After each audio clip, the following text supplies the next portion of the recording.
Marion Foster, April 18, 1851 – July 9, 1935, was the only child of composer Stephen Collins Foster and, together with her daughter Jessie Rose, was the caretaker of the Stephen S.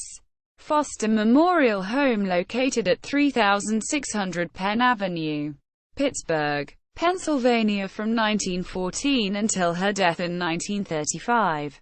She taught the piano, occasionally composed music and published her composition, Beautiful Dreamer. Early life. Welch was born on April 18, 1851 in the home of her uncle William Berkeley Foster, Jr. Her parents, Stephen Collins Foster and Jane Foster, then moved with her to her paternal grandfather's home, and a few months later they moved back to her grandparents' home. In 1861, Jane and Welch moved to Lewistown, Pennsylvania, where Welch began attending school. In 1864, she was joined by 5 cousins whose father had died in an accident, who subsequently moved in with her and her mother. Her grandmother also moved in at this time. Around 1870, Welch married Walter Welsh, with whom she had 3 children: Mabel Foster Reed, Matthew Wiley Welsh, and Jessie Mary Rose.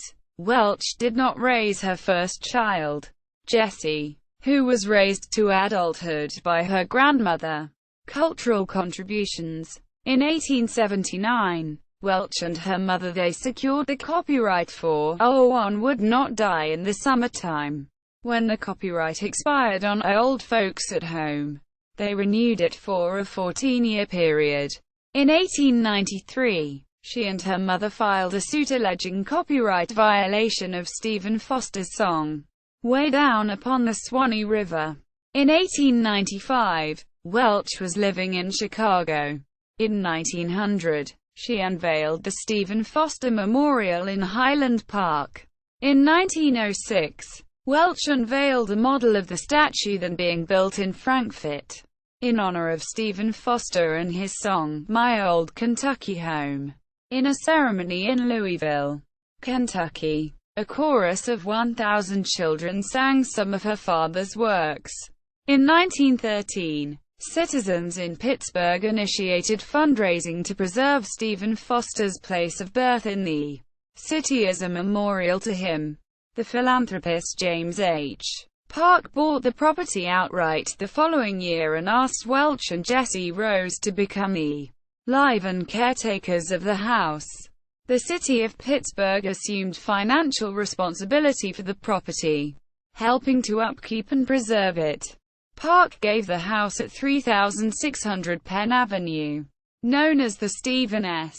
Foster Memorial Home, to the city of Pittsburgh in July 1916.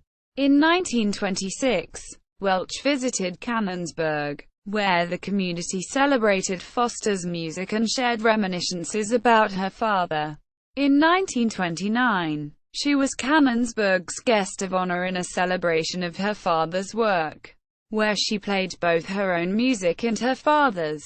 She was described by the local paper as having a youthful outlook on life, despite being more than 77 years old. After Josiah Lilly built the Stephen Foster Memorial in 1937, staff from the memorial spoke to Welch about her family's genealogy. Fletcher Hodges, Jr., who was the first curator of the Foster Hall collection at the memorial, noted in 1948 that Marion Welch had provided a link between her father and the present. In her later years she spent her time with her daughter and granddaughter. Music. Welch taught music and piano.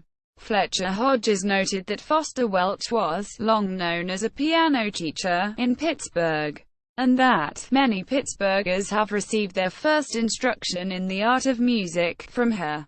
She occasionally composed music of her own. Only one of her compositions, Beautiful Dreamer, was published. Welch and Frank S. Bracken composed the songs "The Whole Woods Ring" and "On the Hills of Hollywood" together. She continued to write and interpret musical scores for her friends even in the last months of her life. However, since few were found later. It was suspected that her musical writing may have been destroyed. Some say that she was not able to attain fame of a like order when compared to her father. Legal disputes. Welch twice attempted to force the U.S. government to honor the contract that was established years before in court. The basis of the legal action was that the U.S. military did not pay for the use of Foster property during the War of 1812. She also filed suit against at least one publisher who was infringing upon her copyrights. Archived content. Primary source material including family letters concerning the life of Welch are housed in the University of Pittsburgh Library System Archives Service Center. These have been digitized and are accessible remotely. The Pittsburgh Post-Gazette also maintains archives of numerous newspaper articles about Welch philanthropic activities. On September 12, 1900, Welch unveiled one of the first monuments created to commemorate her father. She appeared at one of many commemorative events as far away as Kentucky, where she appeared before a crowd of about 1,000 to unveil a statue of her father. Death. Welch's cause of death in 1935 was a heart attack brought on by asthma. Media related to Marion Foster Welch at Wikimedia Commons.